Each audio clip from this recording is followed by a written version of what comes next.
বিসমিল্লাহির রহমানির রহিম। প্রিয় এলাকাবাসী ও প্রিয় দেশবাসী এবং বিদেশে অবস্থানরত প্রিয় ভাই বোনেরা, আসসালামু আলাইকুম। সম্মানিত সুধী ও প্রিয় দেশবাসী, আপনারা দেখতে পাচ্ছেন যে আমি এখন রয়েছি পাবনা জেলার ঐতিহ্যবাহী কাশীনাথপুর পেঁয়াজ এবং রসুন হাটে।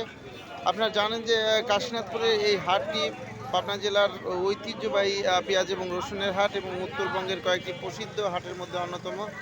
যে হাট থেকে পেঁয়াজ এবং রসুন বাংলাদেশের বিভিন্ন প্রান্তে পরিবহন খাতে গিয়ে ভোক্তাদের চাহিদা সম্পন্ন করছে।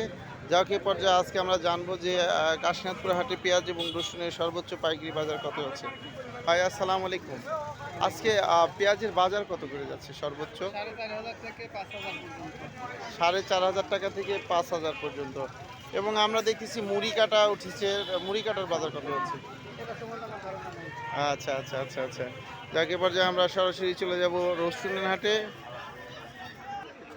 আর দেখতে পাচ্ছেন রসুন, আজকে রসুনের বাজার কত আছে সর্বোচ্চ?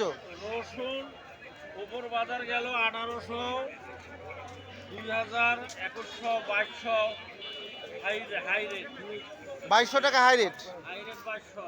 সম্মানিত সুধী ও প্রিয় দেশবাসী, বুঝতে পারছেন আজকে রসুনের বাজার 2200 টাকা মন, 1800 টাকা থেকে 2200 টাকা মন। আমি আপনাদের মাঝে আবারও আপডেট নিয়ে ফিরে আসবো ইনশাআল্লাহ। আসসালামু আলাইকুম।